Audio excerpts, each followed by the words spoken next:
बता रही थी और कद्रू उसकी पूंछ को काले रंग का बता रही थी।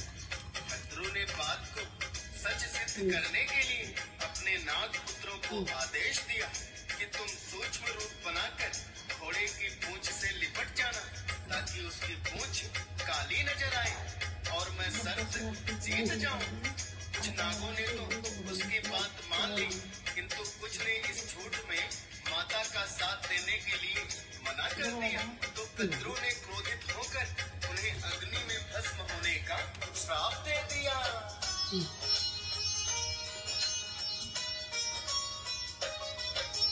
माता ने जो श्राप दिया था सच तो होना था, जिसमें भस्म होंगे सारे यज्ञ वो होना था।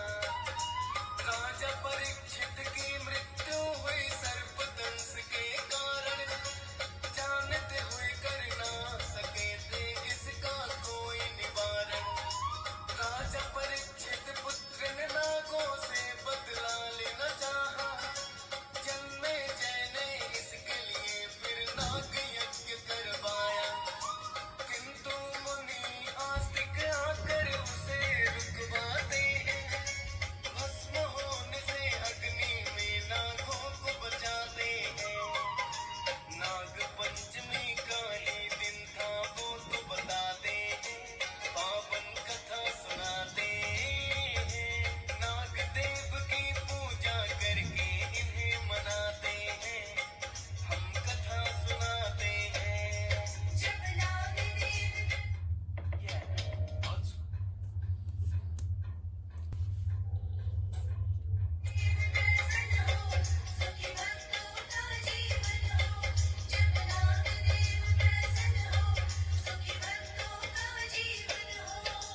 प्रिय भक्तजनों, जब कलयुग ने राजा परीक्षित से रहने की आज्ञा मांगी तो उन्होंने कलयुग के रहने के लिए 5 स्थान दिए, जिनमें से स्वर्ण भी एक था। क्योंकि राजा परीक्षित ने स्वर्ण मुकुट पहना हुआ था तो उनकी मति भ्रष्ट हो गई और उन्होंने ऋषि शमी के गले में एक मृत सर्प को डाल दिया, जिसका प्रतिकार लेने के लिए उनके पुत्र श्रृंगी ऋषि ने श्राप दे दिया कि आज से ठीक 7 दिन पश्चात सांप के काटने से तुम्हारी मृत्यु हो जाएगी। राजा परीक्षित जानते हुए भी कोई उपाय ना कर सके और सर्पदंश से उनकी मृत्यु हो गई। राजा परीक्षित के पुत्र जन्मे जय ने जिसके प्रतिकार में नाग यज्ञ किया, जिसमें सारे नाग यज्ञ अग्नि में आकर भस्म होने लगे। तब मुनि आस्तिक ने आकर राजा जन्मे जय के नाग यज्ञ को रुकवाया और जलते हुए नागों को अग्नि से बचाने के लिए उनके ऊपर शीतल दूध डाला और पिलाया। भक्तों, जब मुनि आस्तिक ने नाग यज्ञ रुकवाया तो नाग पंचमी का ही दिन था। तभी से नाग पंचमी का त्योहार मनाया जाने लगा, जो इस दिन नाग देवता को शीतल दूध अर्पित करते हैं।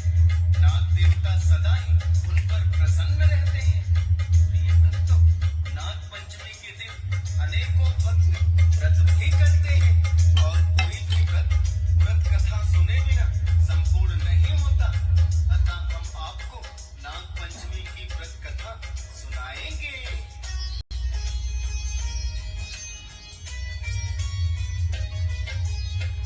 नगर में रहता था एक सेठ बड़ा साहूकार, सब खुशियों से भरा हुआ था उसका तो घर बार। 7 पुत्र थे सेठ के घर में, 7 ही बहुएं हैं।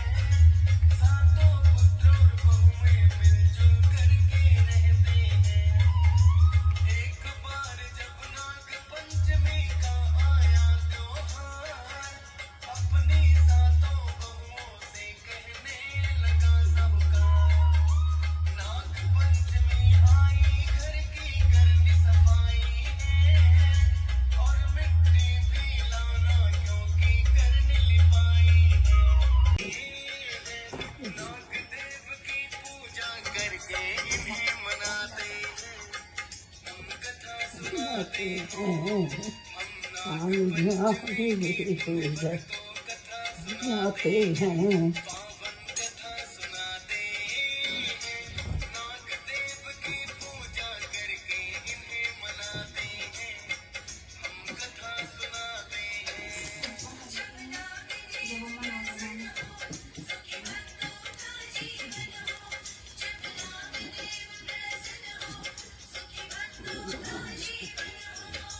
प्रिय भक्तजनों, आज हम आपको नाग पंचमी की कथा सुनाएंगे। सनातन धर्म में अनेकों ही त्योहार मनाए जाते हैं, जिनमें नाग पंचमी भी विशेष त्योहार है। कहते हैं आज के दिन नाग देवता की पूजा करने से घर में अन्न धन की वृद्धि होती है एवं सर्प दंश का भय नहीं रहता।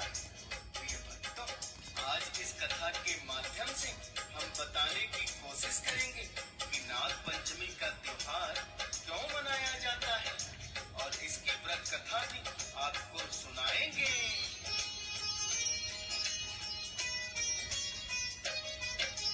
राजा दक्ष प्रजापति की थी 84 कन्याएं, जिनमें से 13 को है ऋषि कश्यप ब्याह खिलाए। अदिति तिथि तनु काष्ठा है अरिष्ठा और सुरसा, यामिनी ताम्रा सुरभि पतांगी कद्रू और विनता। विनता और खरगों के बीच की भक्तों कहानी है, नाग पंचमी के अवसर पे हमें सुनानी है। विनता गर्भ से अरुण गरुड़ 2 पुत्रों का जन्म हुआ, और करदू ने अनेकों ही नागों को जन्म दिया।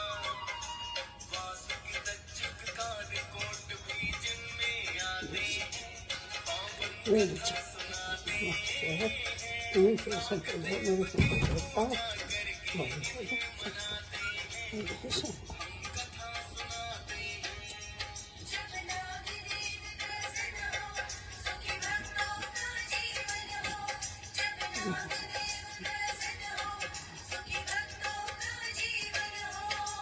प्रिय भक्तजनों, ऋषि कश्यप ब्रह्मा जी के मानस पुत्र मरीचि के विद्वान पुत्र थे, जो राजा दक्ष प्रजापति की 13 कन्याओं को ब्याह कर लाए थे।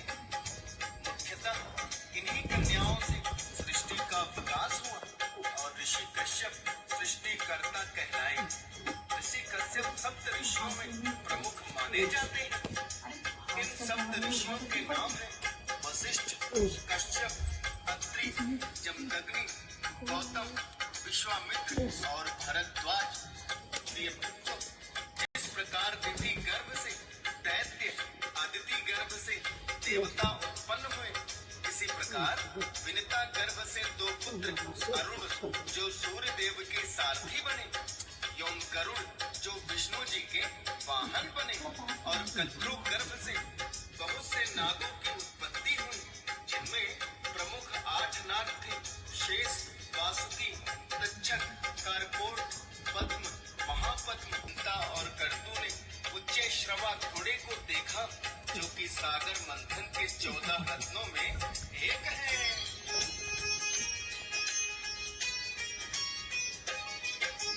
उच्चे श्रवा नामक घोड़ा जब है सामने आया, कद्रू ने जो देखा तो है विनता को बतलाया।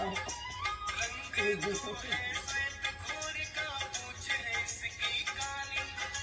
विनता ने कद्रू की बात ये हंस करके टाली।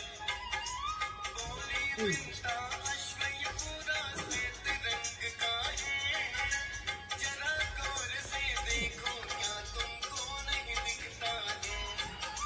लेकिन कद्रू अपनी बात पर अड़ ही जाती है, और विनता को मिथ्या साबित करना चाहती है। कद्रू को फिर अपने पुत्र याद आ जाते हैं, पावन कथा सुनाते हैं, नाग देव की पूजा करके इन्हें मनाते हैं, हम कथा सुनाते हैं।